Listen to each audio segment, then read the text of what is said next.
Petr Yan versus Sean O'Malley. A lot of people are going to be tuned into this. Petr Yan is coming in at a minus 265 favorite. O'Malley is a plus 225. Underdog, man, I don't know which way this one is going to go. O'Malley didn't look all that impressive against Pedro Munoz. It was a close fight in that first round. Pedro won the first round, not by much. It's a 3-round fight. Petr Yan starts the fight relatively slow, from what people always say. Oh, he's downloading data, He's downloading data. It's a 3-round fight, bro. You can download as much data as you want. You fight a guy like Sean O'Malley, who has great footwork, long rangey, who's hard to hit up top. That downloading data is going to backfire. So with the plane,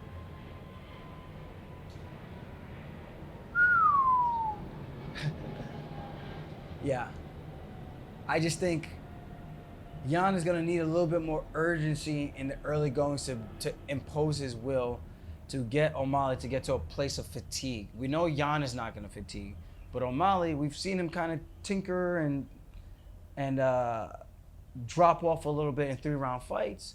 So I can see Yan looking to implement a little bit of wrestling. We've seen it at his open workouts, seen it in his UFC countdown. Maybe it's a little gamesmanship, but I can't really see him out there just trying to kickbox with a longer, ranger, lankier fighter. That doesn't make a ton of sense. Use your ways to win, all your tools. Make it an MMA fight. Don't make it a kickboxing fight where the guy who has the better assets in this particular matchup, like if I fought O'Malley, I fight Sandhagen. It's one of those things where I'm just not going to let ego get into that, where I'm trying to kickbox a guy who's so much harder to hit. He could throw a kick. I can check it at the very end. He's going to be touching me up, and I'm going to be trying to reach inside. And as I overcommit, they could come back and swing with a check hook. So just imagine this, guys. I'm giving you a scenario. I throw a long-range body or head kick. You have to check it or cover it or react to it, defend it, or get out of the way. Or if it does brush you, hit your arm, chop down on your forearms, it's doing damage. We're not wearing shin guards where it's more padded. We're doing damage with the shin bone on the forearm. That counts. That actually is pain. It actually is impactful. Even if it's not landing flush where it's like straight to the body, if it lands flush on the arm, even if you check it, it still does damage, guys. I don't think you understand that unless you've been in there and actually sparred or actually been in a fist fight. So if O'Malley could get a bunch of those off and then Yan tries to counter and he rushes in and O'Malley lands and comes back with a cross hook or something straight down the pipe and then gets his head off the center line and then bounces out of there, he's dictating the pace of the fight, even if Yan is being aggressive and swinging. If he's swinging and he's missing, it don't count for shit versus the guy who's landing the strikes, even if you're checking it. I'm not talking about the check kicks. The check kick hurts both people. So that's why I think people have to be a little bit more nuanced in situations like that to understand what's actually going on. No one wants to check a kick on the arms and block like this. No one wants to block it on the shoulder. You can get a dead arm like that. So people have to be mindful of these things that are happening. So I think O'Malley has the good tools in this particular matchup to win based on the size disadvantage or size advantage that he has.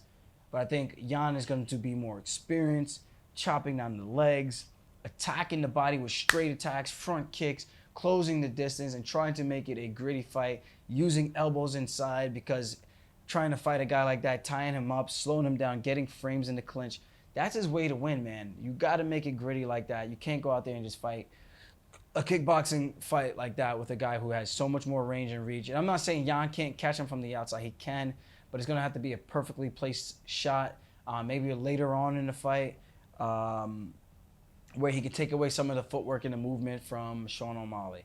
So this is going to be a great fight. I'm super dialed in for that one as well. Hopefully that one is going to be the one that sparks it and lets me know, like, hey, motherfucker, it's time to go. We are in here and ready to scrap. It's UFC 280. Can't wait, man. I'm super excited. So also, DraftKings minus 275 for Petr Yan. Sean O'Malley is a plus 225 underdog. So there's some value there. Again, you could parlay that with maybe O'Malley and Zuba.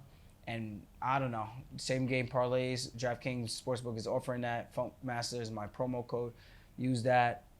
Check it out. I think that would be a good parlay bet.